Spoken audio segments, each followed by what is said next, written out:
هل لك سر عند الله بينك أنت وبين الله؟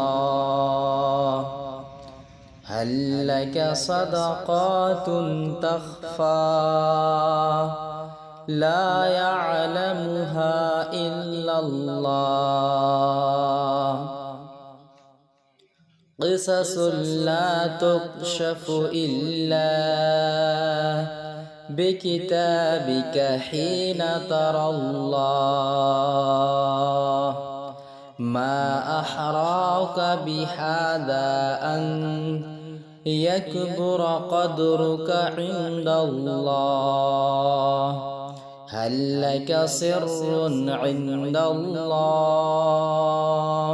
بينك أنت وبين الله؟